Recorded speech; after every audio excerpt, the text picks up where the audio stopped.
Bon, déjà bonjour à tous et merci d'être venus. Jeanne, pour te répondre, Musil il n'a pas été à la mode, mais il a failli obtenir le prix Nobel pour son premier roman, Les Désarrois de l'Electorless. Musil, aux alentours de sa 25e année, en tout cas entre ses 20 et 30 ans, a fait des études de philosophie, il a fait un doctorat dont le but était de critiquer les thèses de Ernst Mach en allemand. C'est donc celui qui est donc le physicien bien connu qui est notamment à l'origine de la vitesse du son, mais qui est aussi un philosophe des sciences assez connu et aussi un psychologue. Enfin, il a fait des écrits de psychologie. Et qui est aussi qui a été très admiré au point d'avoir précédé le cercle de Vienne. Avant le cercle de Vienne, à Vienne, il y avait le cercle d'Ernst Mach, donc avec beaucoup de philosophes des sciences et de psychologues et de philosophes qui étaient friands de ces idées, Ernst Mach et Musil. Donc Musil était de ceux-là, mais il a néanmoins fait un doctorat pour critiquer les thèses de Mach, justement sur des thèses d'épistémologie et des thèses de suppression du moi, du sujet. C'est la fin du 19e siècle, c'est la grande période de critique du sujet. On a Nietzsche, on a Mach, avant Wittgenstein, c'est après aussi Lichtenberg, un philosophe des Lumières allemand et physicien qui aussi critiquait le sujet, disait que c'était une fiction. Donc voilà, c'est dans cette période-là. Et Musil, pendant cette période, il étudie la psychologie, il fait de la philo et il écrit aussi un roman qui manque de très peu d'avoir le prix Nobel et qui manque de lui assurer des revenus à vie, parce que Musil mourra en 1940 aussi de pauvreté, de fatigue, et évidemment le prix Nobel c'est un énorme revenu, enfin une énorme somme qu'il aurait touché, et donc il était défendu par tous les écrivains, par ses contemporains. Thomas Mann, qui est sûrement le plus connu des germanophones, à l'avoir défendu, qu'il avait défendu pour le prix Nobel. Thomas Mann qui l'a eu d'ailleurs. Hermann Broch, un autre Autrichien que vous connaissez peut-être, comment ça s'appelle, le tentateur, quelque chose comme ça, ou d'autres. Quelqu'un peut répondre à Pedro aussi pour l'emplacement de la salle. Le 313. Donc Hermann Broch qui disait, je l'ai dit ici, Musil, esprit d'une énorme complexité, claire et aiguisée comme une lame. Donc, c'est ce que si vous avez lu les textes, vous avez vu que c'était très complexe, mais qu'il y a aussi une énorme concision. C'est aussi concis que possible.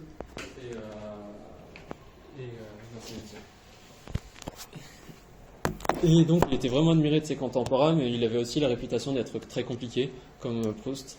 Mais il était vraiment, vraiment admiré. Néanmoins, il les détestait tous. Musil avait vraiment la conviction il lisait très peu ses contemporains, il avait vraiment la conviction qu'il n'écrivait pas pour dire grand chose,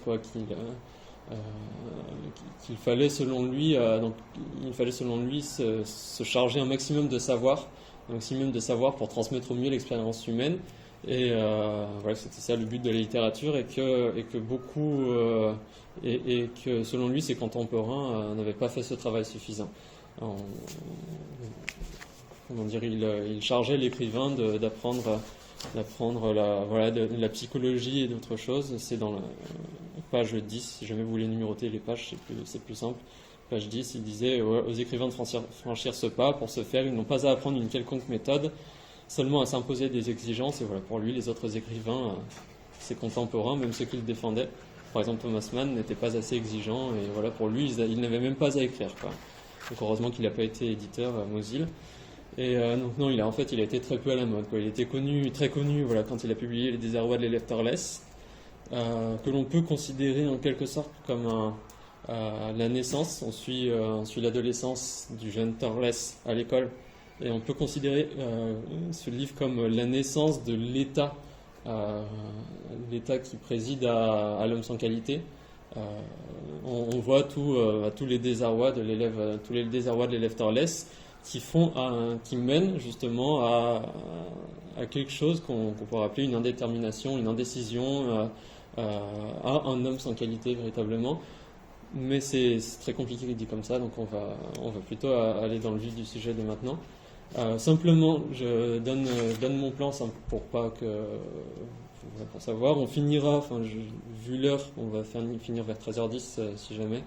20 minutes avant la fin, on fera ça d'une manière un peu plus libre, c'est-à-dire que si vous voulez revenir sur certains textes, voilà, vous me le direz et on essaiera d'interpréter ensemble. D'ici là, j'ai marqué d'abord, on va faire une discussion informelle, donc je propose de discuter informellement, si vous voulez. Mais simplement, je vais parler on va d'abord faire une petite introduction, continuer l'introduction jusqu'aux 2 premiers textes qui sont dans la partie le style, Musil. Donc voilà, plutôt, on va parler du Musil au milieu de ses contemporains et Musil en tant qu'écrivain par rapport aux autres écrivains. Voilà, avant ça, que dire, voilà, donc il a été adulé. Comme vous l'avez vu, même si c'est une sélection, c'est à peine représentatif, mais vous l'avez vu, ses écrits sont très théoriques. Même la plupart des écrits, sauf dans l'homme mathématique, ça provient du roman L'homme sans qualité. Je ne sais pas où il est passé d'ailleurs, mais en tout cas, Jeanne en a un exemplaire. Ah voilà. Et donc c'est un roman. Néanmoins, il ne se passe rien vraiment dans ce roman. Ulrich, donc l'homme sans qualité.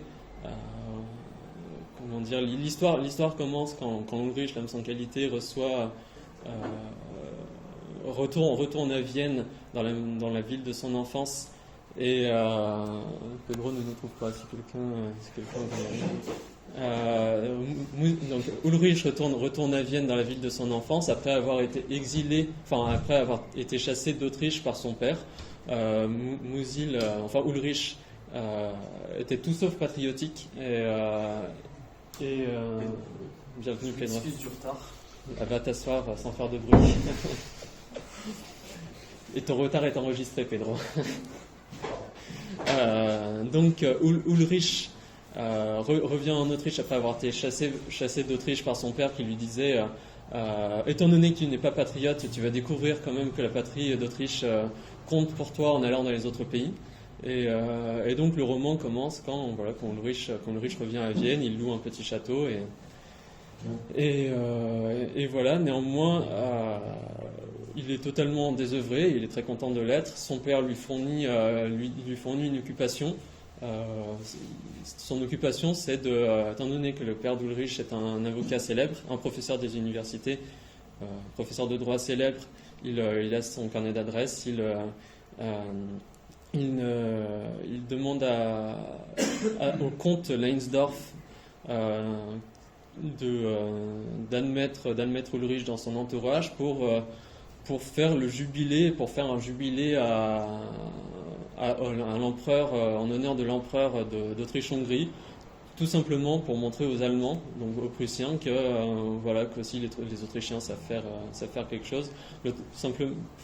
Historiquement, l'Autriche se situe dans l'empire d'Autriche-Hongrie à cette époque-là, et sont tous sauf une nation. Les Autrichiens ont du mal à dire qu'ils sont autrichiens. Il n'y a pas aucun sentiment. Il y a très peu de sentiments patriotiques. Ils ne savent pas s'ils sont d'Autriche-Hongrie, Hongrie. Ils sont un peu même rival avec les Hongrois qui sont vraiment une nation, même, tout en étant quand même dans l'empire. Et donc il y a ce petit déterminant historique. Et donc Ulrich se trouve embarqué dans ce jubilé, il accepte comme ça, on ne sait même pas pourquoi il accepte. Et donc il se trouve embarqué comme dans un train, il se retrouve embarqué dans une action. Et il fait cette action. Et pourquoi je dis ça, c'est que il le fait, il s'en fout royalement. Et dans le tome 2, donc après avoir 1200 pages où il ne se passe rien, le tome 2 commence. Et là, une des personnes qui est engagée dans l'action parallèle, donc la formation de ce jubilé, lui dit bah, reviens parmi nous. Et lui, il dit non, je sors de l'histoire. C'est-à-dire que le tome 2 commence quand Ulrich nous apprend qu'il ne va rien se passer non plus dans ces 1400 pages. Et voilà, donc c'est le roman. S'il ne se passe rien, s'il n'y a pas d'action, on peut dire que c'est le roman d'une aventure intellectuelle, parce qu'il sort de l'histoire. Il ne rentre pas dans l'histoire justement pour l'amour des idées. Et donc là, on va en venir plutôt au style littéraire. Alors déjà, comment, pour ceux qui ont lu les deux premiers chapitres, comment Ulrich apparaît. Je pense que Robin l'avait vu. C'est déjà, il n'est pas nommé, il est nommé l'homme sans qualité. Et en fait, il y a une arrivée très cinématographique même de l'homme sans qualité, parce que donc le roman commence comme au milieu au-dessus de la ville, sur une montagne ou sur une colline qui surplombe Vienne. Voilà, on nous dit on nous décrit la situation météorologique, ce qui est, c'est très original déjà comme une incipit. Il nous décrit la ville. Donc là, on surplombe la ville et d'un seul coup, on commence à descendre. Petit à petit, on traverse une rue. Et dans cette rue, il y a un accident. Je pense que tout le monde a lu la description de cet accident. Et là, on continue notre chemin. L'accident ne change pas grand-chose. Et là, on continue la rue. En face de cette rue, il y a le château que Ulrich a loué. Et là, donc, on va de haut en bas. Et là, on traverse la rue. Et là, on remonte dans le château. Et là, on s'y, comme pour ceux qui ont vu Psychose, notamment Lucas,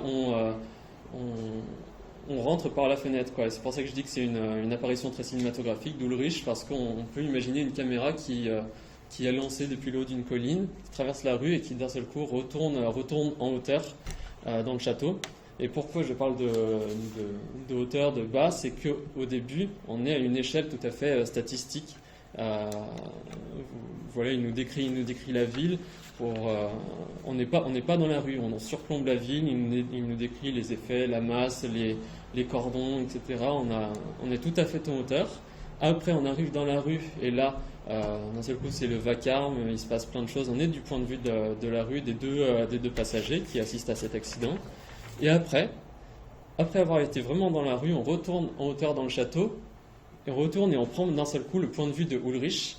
Et Ulrich lui-même, alors que c'est un humain, a lui-même un point de vue statistique, c'est-à-dire que sans même s'en rendre compte, l'homme sans qualité, debout derrière l'une d'une fenêtre, ça c'est dans le chapitre 2, il regardait la rue brunâtre à travers le filtre vert tendre de l'air du jardin et comptait depuis 10 minutes. Donc voilà, cet homme comptait depuis 10 minutes, montre en main, les autos, les voitures, les tramways, les visages, délavés par la distance. Et donc là déjà on a la distance. Cet homme Ulrich, vraiment on dirait un esthète.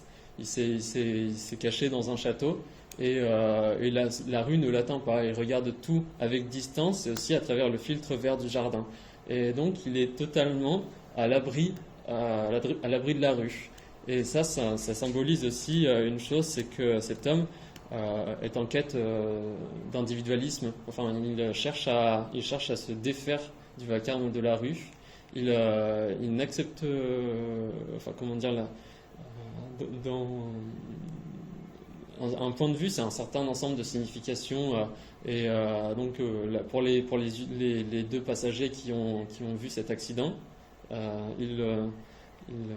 comment dire, cet accident prend une signification tout à fait particulière et tout à fait différente de la signification que ça prendrait d'un point de vue statistique. D'un point de vue statistique, cet accident, c'est 1 parmi 400 000 accidents à l'année.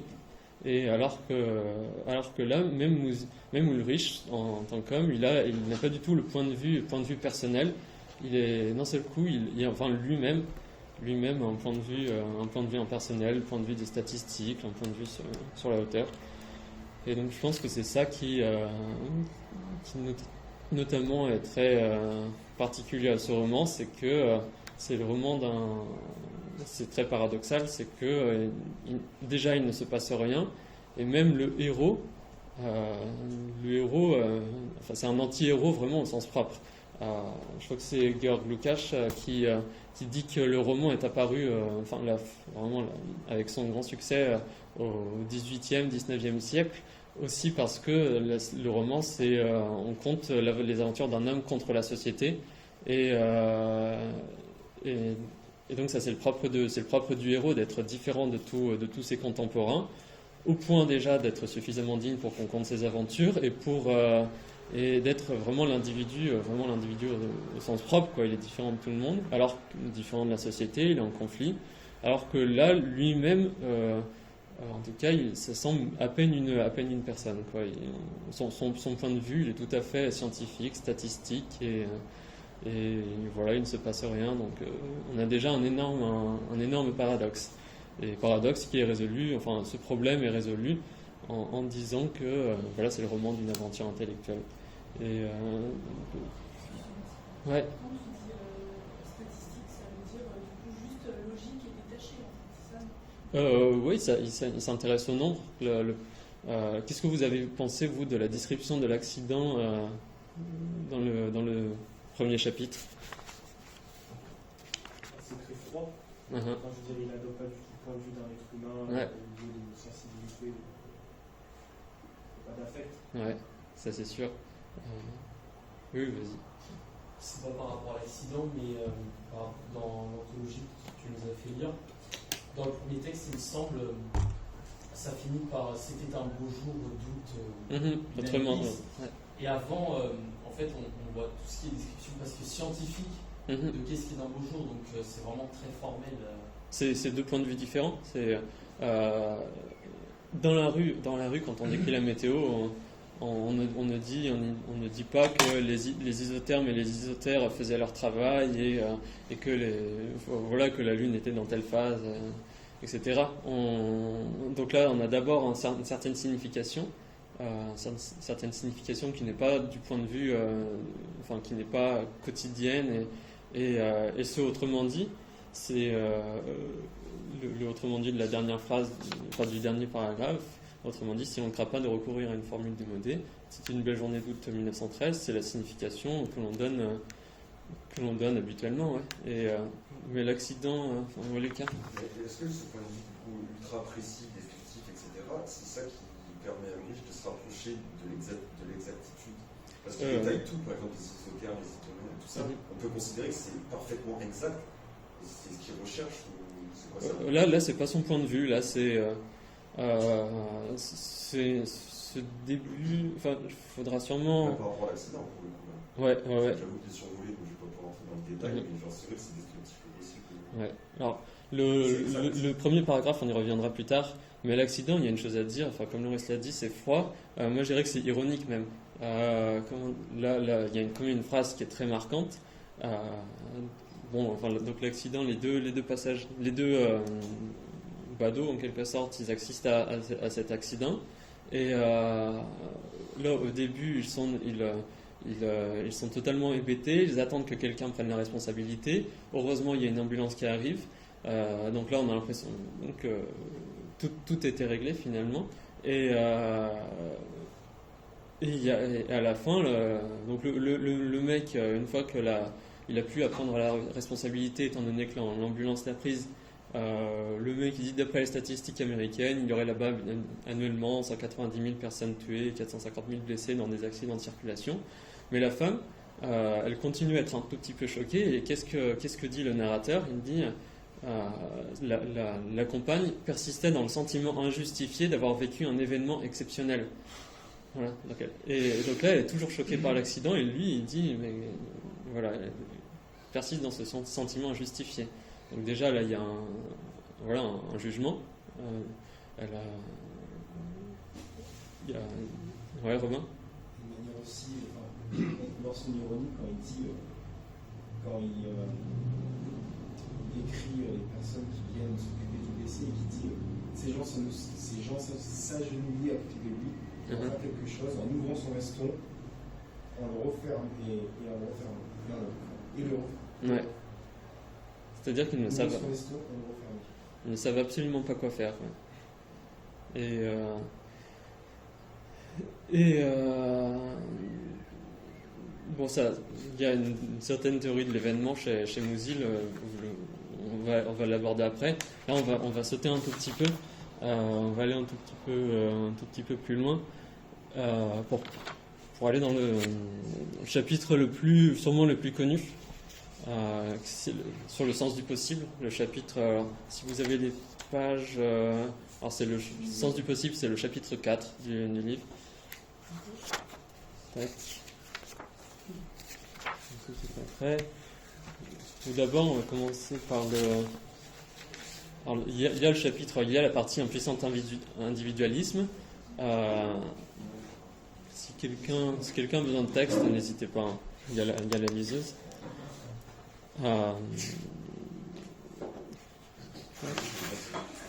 Est-ce que vous êtes. Pardon? Moi, je suis là.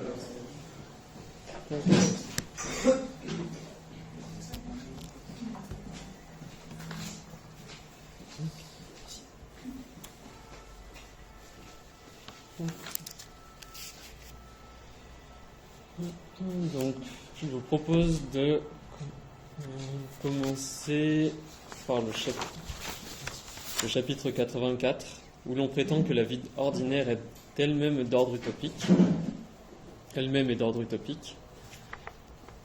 Et c'est ça qui va nous permettre de voir d'abord la différence entre l'éthique et la morale, du point de vue de Mozil, et aussi d'aborder, on va dire, s'il y a une expression tarte à la crème chez Mozil, étant donné qu'il n'est pas très connu, c'est la seule qui est assez célèbre, c'est le sens du possible.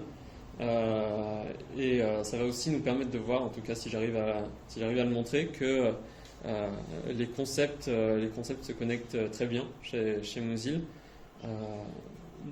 notamment donc voilà, l'éthique et le sens du possible. Tac. Je vous propose donc de lire chapitre. Là, c'est le chapitre 84. Donc, vous l'avez ? C'est bon, vous l'avez ? Donc, Il trouva l'habituel piste tu vas voir. Écoute, Sine. Un moment plus tard, la pièce, la maison, le sentiment du temps s'était effacé. La conversation flottait quelque part au-dessus de l'espace bleu dans le filet des étoiles. Ulrich exposait son programme. Vivre l'histoire des idées et non plus l'histoire du monde.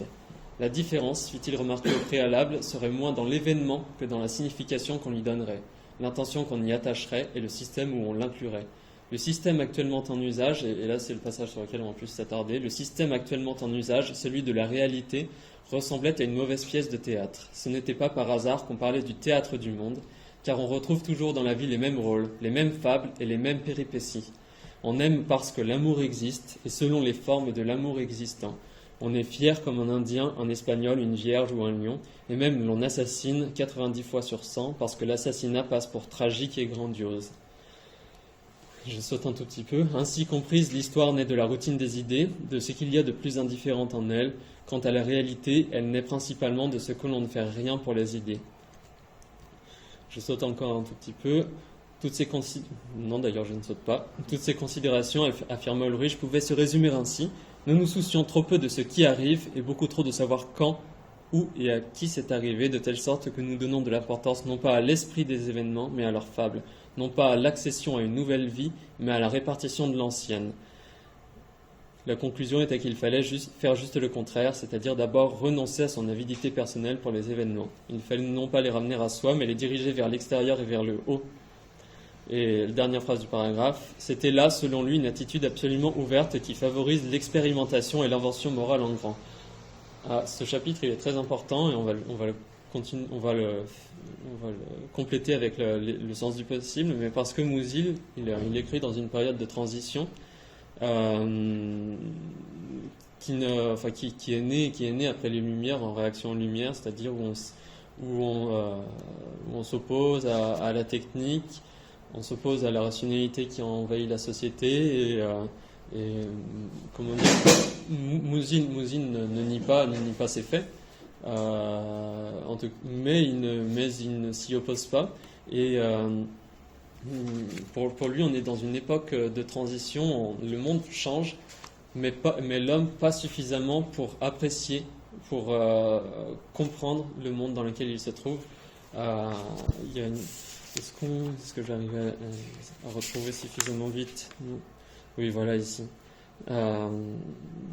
Quand il parle de l'héroïsme rationalisé, je ne sais pas si vous voyez où c'est, on le trouvera fort beau, c'est-à-dire que Musil parle d'un nouveau type d'héroïsme qui pourrait être celui de son époque, mais justement pour l'instant on ne le trouve pas encore beau, on le trouve pas, on ne sait pas l'apprécier, et peu importe ce type d'héroïsme ou pas, en tout cas pour lui, l'homme se trouve dans une situation de transition. Il faut pour lui inventer de nouveaux types d'hommes, parce que à son époque on est et c'était d'ailleurs on est toujours dans la même chose. On se bat entre l'individualisme et le collectivisme, on se bat contre la raison, pour la raison, on déplore la ruine de l'âme, et que des choses comme ça. Et pour lui, ça c'est une situation dans laquelle on ne peut pas sortir. On ne peut pas sortir intellectuellement. Il faut et le but, ça va être de faire évoluer l'homme. C'est un pari en tout cas. On voit que l'homme n'est pas adapté au milieu dans lequel il se trouve. Le milieu, c'est la révolution industrielle et la révolution des idées après les Lumières. Et il faut au moins faire un pari, arrêter de pleurer pour revenir en arrière ou au contraire aller plus en avant. Et pour lui, la littérature a justement ce rôle-là, d'être un laboratoire moral dans lequel, comme il dit, on change un petit paramètre de la réalité, on fait vivre un homme là-dedans, et en l'occurrence Ulrich.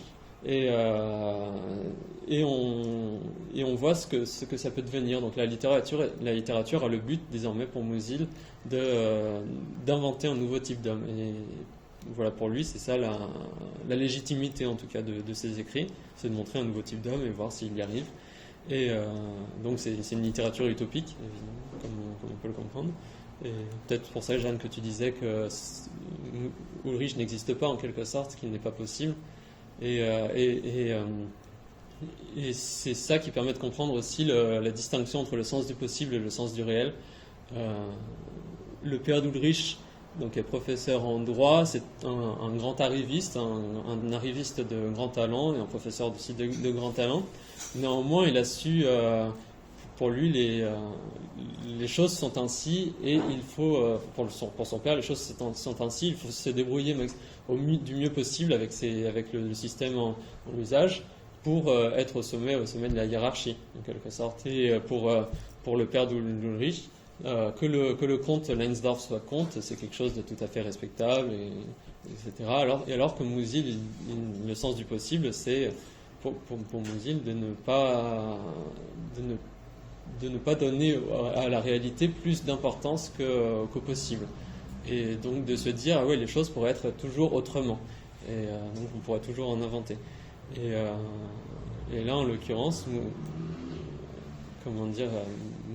Ulrich constate que quand il parle de théâtre du monde, qu'au final, les choses, si on ne prend pas les rôles, si on ne prend pas les personnages, la date, le lieu des événements, au final, l'esprit se répète continuellement. On aime comme on a toujours aimé, on fait de la politique comme on a toujours fait de la politique, et seule la répartition des rôles, comme il dit, change. Et pour lui, il faut inventer ça. Et tu avais une remarque, Lucas, non? Ok, il me semblait que tu... Et voilà, si vous avez des questions, voilà, allez-y. Sinon, on va lire rapidement le sens du possible. Est-ce que tu peux juste revenir sur sens du possible et sens du réel? C'est justement ce que j'allais faire, Pedro. Pardon. Donc là, tu as amorcé le sujet. Ouais. J'ai juste une question par rapport à ce que tu viens de dire et le texte qu'on a. Parce que j'ai l'impression que tu disais qu'il y avait une sorte d'impasse et que monsieur proposait d'en sortir. Mais en même temps, ce que tu viens de dire, dire que le monde, il n'y a aucun événement qui peut venir, aucun événement réel possible, mais que tout vient de comment on interprète de nos idées. Ça suppose qu'on ne puisse jamais un jour vivre quelque chose de réellement authentique et que même si on change, ce sera toujours le produit d'une conscience. Et que, par exemple, sur l'amour, dire qu'on pourra aimer d'une manière qui nous correspond, est-ce que c'est réellement faisable? Est-ce que ce projet n'est pas utopique en vue du constat assez déplorable qu'il vient de faire? Je ne sais pas si j'ai tout à fait bien compris, mais en tout cas, tu as parlé d'authenticité, et Mozil est un grand lecteur d'Emerson, et un grand individualiste, et de toute façon, il y a une partie là-dessus. Et pour lui, et de toute façon,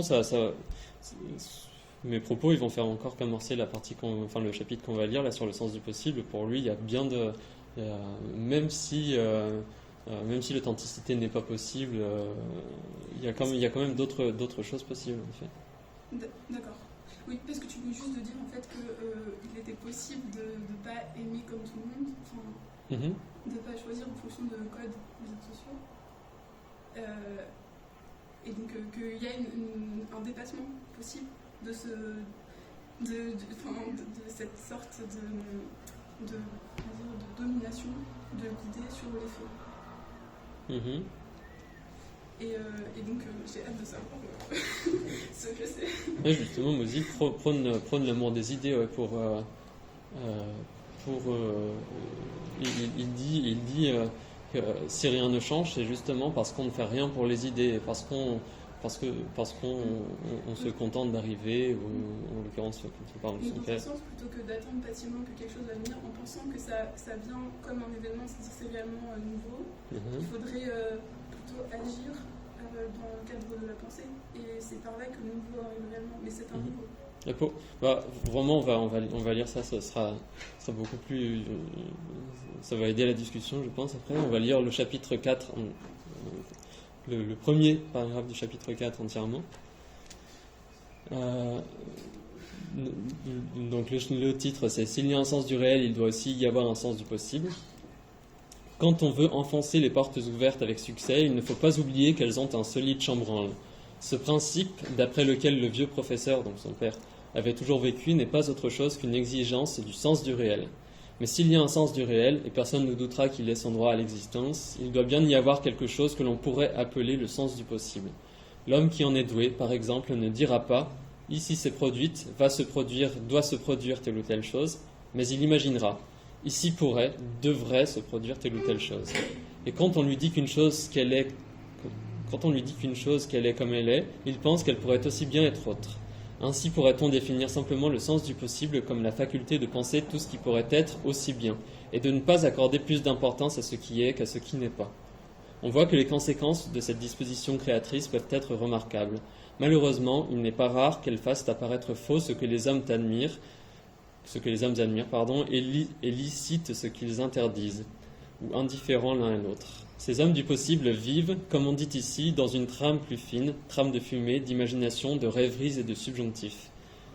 Quand on découvre des tendances de ce genre chez un enfant, on s'empresse de les lui faire passer. On lui dit que ces gens sont des rêveurs, des extravagants, des faibles, d'éternels mécontents qui savent tout mieux que les autres. Quand on veut les louer, au contraire, on dit de ces fous qu'ils sont des idéalistes, mais il est clair que l'on ne définit jamais ainsi que leur variété inférieure, ceux qui ne peuvent saisir le réel ou l'évitent piteusement, ceux chez qui, par conséquent, le manque de sens de réel est une véritable déficience. Néanmoins, le possible ne comprend pas seulement les rêves des neurasthéniques, mais aussi les desseins encore en sommeil de Dieu. Un événement et une vérité possible ne sont pas égaux à un événement et à une vérité réelle, moins la valeur réalité, mais contiennent, selon leurs partisans du moins, quelque chose de très divin, un feu, une envolée, une volonté de bâtir, une utopie consciente qui, loin de redouter la réalité, la traite simplement comme une tâche et une invention perpétuelle. La Terre n'est pas si vieille après tout, et jamais, semble-t-il, elle ne fut dans un état aussi intéressant. Est-ce que vous voulez réagir ou est-ce que j'amorce un tout petit peu la discussion? Parce que il y a quand même quelque chose qui ressort ici, c'est que une personne qui a le sens du possible peut avoir tout aussi bien le sens du réel, et c'est le cas d'Ulrich. Et dans le roman, il va rencontrer des personnes qui ont le sens du possible parfaitement développé sans le sens des réalités possibles. C'est la fusion entre les deux. Et son père est le parfait représentant de celui qui a seulement le sens des réalités, avec très peu de sens du possible. Et donc, premièrement, c'est là qu'un travail de l'esprit est appelé, parce que il s'agit non pas de prôner tous les possibles, mais au moins les possibles qui sont réalisables. Et pour ça, Ulrich prône justement l'ordre intellectuel, prône un long travail des idées pour ne pas se retrouver dans la situation de militant, comme il en retrouve un peu plus tard dans le chapitre 83, qui disent le monde devrait être comme ci, mais sans avoir vraiment réfléchi longtemps à cette utopie qu'ils souhaitent réaliser. Et alors qu'Ulrich, en tout cas, le talent dont il fait preuve dans la société, parce que c'est quelqu'un de très talentueux, très admiré, provient de son sens des réalités possibles, en quelque sorte. Et donc, pour ceux qui ont les textes, sur la 7e ligne, ici, donc l'homme du possible dit ici devrait se produire telle ou telle chose. Il y a quand même une différence entre le pourrait et le devrait. Voilà. Est-ce que vous avez des questions? Est-ce que vous avez quelque chose à dire?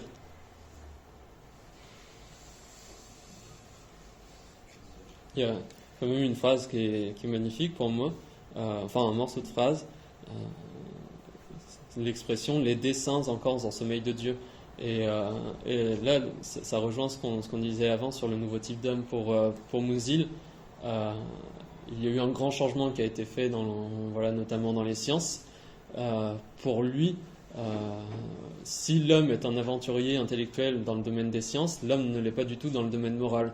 Et il souligne ce fait que, je crois que c'est dans un des derniers textes du Polycopier, là, on enterre toujours, quand il y a un enterrement, la procession, dans la procession, il y a toujours tous les symboles royaux, divins sur les voitures, alors qu'en réalité, on pense avec la loi de l'offre et de la demande. Et donc on a du mal à accepter l'avènement de ce nouveau type d'homme, d'un type d'homme plus adapté, et on continue à penser énormément avec le passé. On continue il se moque beaucoup de ceux qui ne pensent qu'avec les humanités, aussi dans le monde actuel. Il leur fait même un peu de la peine, et voilà, pour lui en tout cas, il dit pas voilà, l'homme doit être comme ceci ou comme cela, mais il dit qu'il y a des défis, il y a quelque chose à entreprendre. La Terre n'est pas si vieille, et jamais après tout elle ne fut dans un état aussi intéressant, quoi. Et pour lui, il ne faudrait pas avoir peur, de tenter d'aller toujours dans le sens un peu de l'histoire. Comment dire, il est tout à fait contre les réactionnaires, quoi, de son époque. À un moment donné, il dit la mécanique a fait énormément de progrès, et on a cru bon pour ça d'ajouter de l'imprécision, voilà, contre la précision de la pensée mécaniciste. Et pour lui, tout ça c'est très très réactionnaire, et il faudrait au contraire, au lieu d'envier un retour au passé, il faudrait simplement dire ok, allons-y, et voilà, faisons comme ça, et soit. Par rapport au sens du possible et au sens du réel, est-ce que pour Musil, il s'agirait de créer des dispositions à la fois intellectuelles qui permettent d'établir les différents sens des possibles, donc un genre de champ des possibles possibles. Merci pour la question. Et après, de mettre en acte, du coup, ces pensées intellectuelles à travers des essais-erreurs. Est-ce qu'il y a vraiment ce côté pragmatique il va passer du coup de l'intellect? Pas du tout pragmatique. Parce que, et observer les conséquences. Pour lui, ça dépend ce qu'on entend par les conséquences, parce que pour lui, le pragmatique, c'est son père. Son père, il s'est dit, voilà, le système est comme ça, et si je veux arriver, il faut faire ainsi. Pour lui, ça ne prouve rien sur la qualité d'un homme pour Ulrich et Musil que son père soit arrivé. Il faut se détacher, il faut avoir son système de signification, de représentation propre. Et par contre, la première partie de ta question, rappelle-moi, Lucas. C'est surtout par rapport à l'action, en fait. Là, la question, on peut la résumer dans l'action. Est-ce qu'il s'agirait juste de penser de différents aspects possibles, de trouver l'équilibre entre ce qui peut être réel ou pas? Dans le chapitre qui était lu sur YouTube là, par Ampléo, il y a l'expression vivre hypothétiquement, et ça c'est une disposition qui ouvre, comme il dit en grand, à l'expérimentation morale. Que pour lui, la réalisation de ces idées, il ne faut pas les entendre comme un accomplissement, ça y est, je suis un homme accompli, mais au contraire les considérer comme des essais. Et pour lui, c'est ça, vivre hypothétiquement. Je ne sais plus si c'est avant ou après, mais pour lui, c'est ce qui lui permettrait même d'avoir une certaine connaissance dans le champ éthique et moral, de considérer, d'avoir la même réaction, envers l'expérience qu'a le scientifique, mais là dans le domaine moral. Le problème en voyant le terme essai, c'est qu'on a l'impression que c'est encore une tentative contrôlée et qu'on est dans une sorte de pragmatisme et qu'on sort peut-être de l'idée d'un sens du possible. Et parce que pour répondre un peu à la question, je ne sais pas, mais j'ai l'impression que si le pragmatisme, ça ne peut pas être une sorte d'équilibre entre le sens du réel et le sens du possible, c'est que le sens du possible, c'est comme une ouverture à l'inconnu. Et quand tu es pragmatique, tu peux te représenter, tu te représentes ce que tu vas faire. Donc l'inconnu, en tant qu'il n'est pas représentable, il n'entre pas dans ton champ. Donc tu n'es pas dans le champ de son champ. Si justement l'inconnu, les pragmatismes sont nés justement d'une direction où justement l'avenir est totalement inconnu. Et c'est à nous, en tant qu'hommes, comme le dit Lucas, d'essayer de construire des dispositions intellectuelles. En fait, il va vraiment à l'avenir la notion d'expérimentation où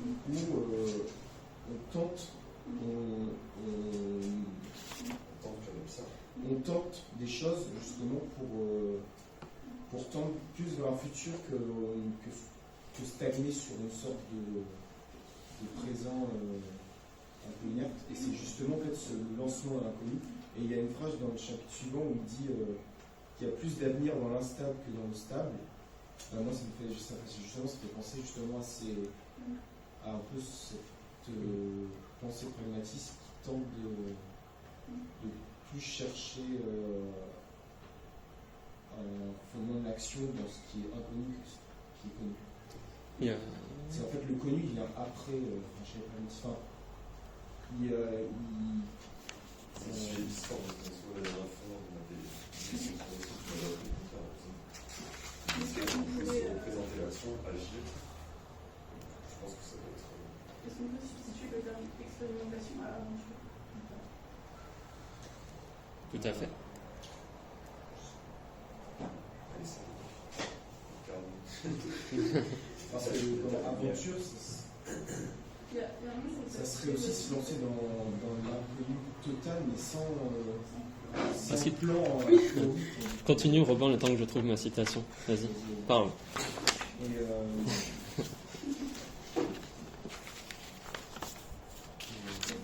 Moi, ce que je voyais, la différence entre ce que nous disait Musil dans le sens du possible et le pragmatique, c'est que le pragmatiste s'intéresse vraiment à chercher une conséquence dans le sens du réel et justement de l'hypothèse qu'ils avancent. Les conséquences, en soi, elles sont prévues d'avance. C'est un peu, on ne sait pas laquelle va venir à l'heure, laquelle va apparaître, mais pas comme ça, puisque c'est un choix parmi. C'est toujours récent parce qu'il y a des possibles, mais ils sont toujours sans bon choix.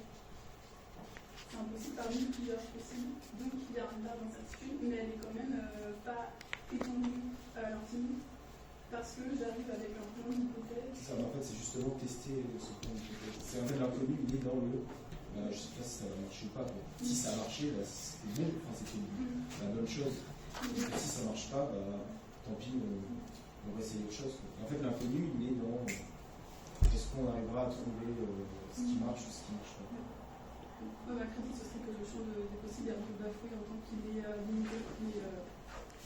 Alors que là, en parlant en employant peut-être pas complètement, mais presque divin, une chose qui sort du cadre de la représentation, c'est ouvrir à l'infini les champs des possibles.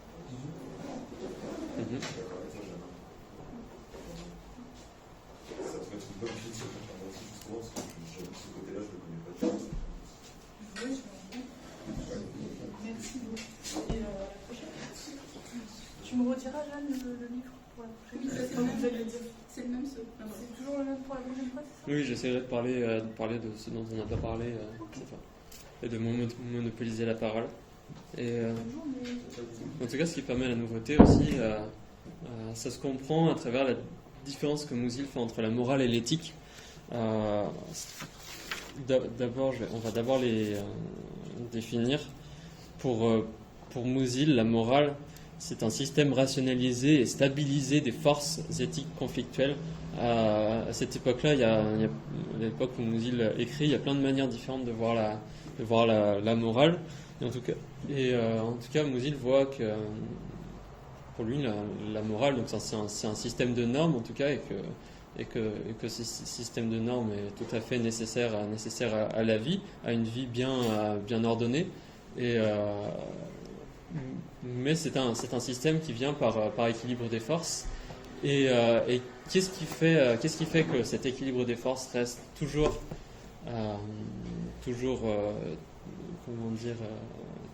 valable? C'est le fait qu'il change. Et comment cet équilibre des forces, comment ce système de normes change? C'est justement par l'éthique, par le fait qu'il y a un individu qui agit différemment et qui, quand il était face à un dilemme, par exemple, je ne peux pas agir, je ne peux pas suivre la morale, je ne peux pas adopter la norme admise en cette occasion. Je vais agir, je vais inventer, je vais avoir un comportement particulier, et l'éthique c'est ça. L'éthique c'est une impulsion créatrice de comportements particuliers. Merci Pierre.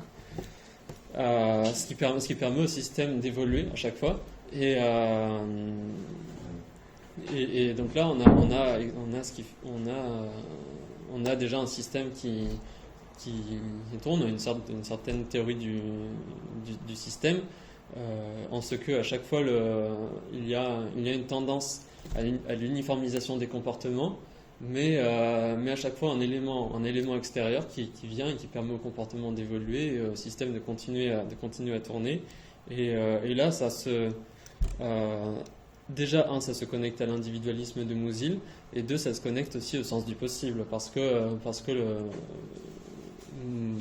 la question qui intéresse Musil et l'homme sans qualité, c'est qu'est-ce qu'une vie bonne, donc surtout comment vivre, et ça c'est la question éthique par excellence.